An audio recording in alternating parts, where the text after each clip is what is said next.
45 минути на величествена спортска радост, еуфоричен спектакл, делириум и фантазија на Филип II, но веднаш потоа експресно осимнување во реалноста и драстичен пад во расположението. Но не смее да се заборави, најголемите најдобро ја докажуваат големината кога се принудно ставени во теснец. Така и на нашиот најголем спортски објект, македонската фудбалска репрезентација имаше прво полувреме од соништата и водеше со 2:0 против актуелниот европски првак, но по само 15 минути од продолжението на пријателскиот надпревар во Скопје, со фуриозна игра Шпанија експресно направи пресврт, поведе со 3:2 и рутинирано го одржа резултатот до крајот. Се изгледаше како неверојатна бајка кога македонците почнаа да везат од стартот, го парализираа моќниот ривал и ги оневозможија противничките мегазвезди пред се Торес и Вилја кои беа незабележливи на теренот. Ерупција од емоции се случи веќе во 8-та минута кога Деспотовски почна контра, а Наумовски екзибициски во простор му подари на Горан Пандев велики да си поигра со Рејна како со мало дете, положувајќи го дури и на колена.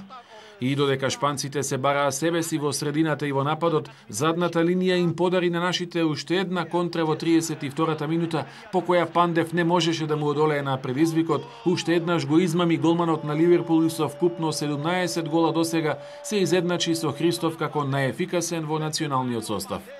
Каде ли ќе ни беше крајот ако и Стојков погодеше од идеална позиција, од каде што знаел да го совлада и Фан дер Сар.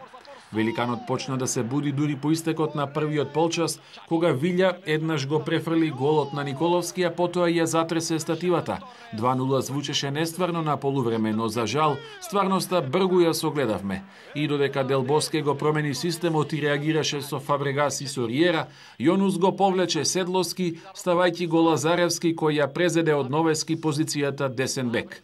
Токму од таа страна шпанците изведоа 3 опасни напади и со 5-минутен блицкриг ни го покажаа вистинското лице. Прво Фернандо Торес се погрижи да не остане во бледи спомени кај многуминачи и хероје на овие простори, потоа и Пике како да побара прошка од селекторот за слабостите што ги покажа во дефанзива, за на крајот Риера со атрактивна завршница да го заокружи пресвртот.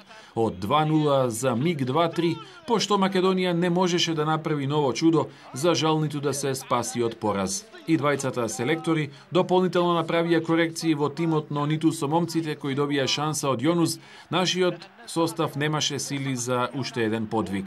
Стојков 2 пати во завршницата само се закани, а Тасевски со бомба од слободен удар изнуди интервенција од Лопез. Резултатот остана непроменет. Без разлика на резултатот како се одвиваше во првото полувреме, каде што ние мислам дека сите ќе се сложите заслужено победавме и мислам дека овие 3 надпревари заедно со Шпанија дека се едни од најдобрите игри на репрезентацијата по моје лично мислење. Не резултатски, него она што сакавме да го спроведеме е самата игра, една игра која ќе биде предпознатлива, една игра која мора да ја негуваме. Во вториот дел видовте и сами после изведени прекрасни акции, каде што и јас искрено им честитам на тие акции во текот на целиот надпревар. Се на се, задоволен сум од овој пријателски надпревар.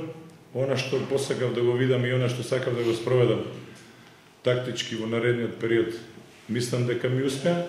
Nos hemos unido un poco a la fiesta en el primer tiempo,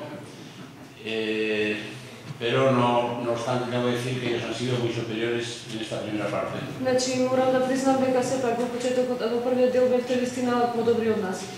En el segundo tiempo hemos jugado con más energía, hemos tenido más espacios, hemos controlado mejor el juego de Macedonia y hemos sido superiores, pero ha sido un buen partido en general. Во глобала беше добар надпревар, меѓутоа во второто полувреме имавме повеќе енергија, имавме повеќе простор, така да во второто полувреме сметам дека бевме подобри, но сепак беше вистина добар надпревар. Јубилејот 100 години фудбал во Македонија донесе 100 фудбалски минути за паметење. Чувствата се можеби измешани, но селекцијата и сите оние што дишеа и пулсираа со неа немаат причини за тага, многу повеќе за гордење.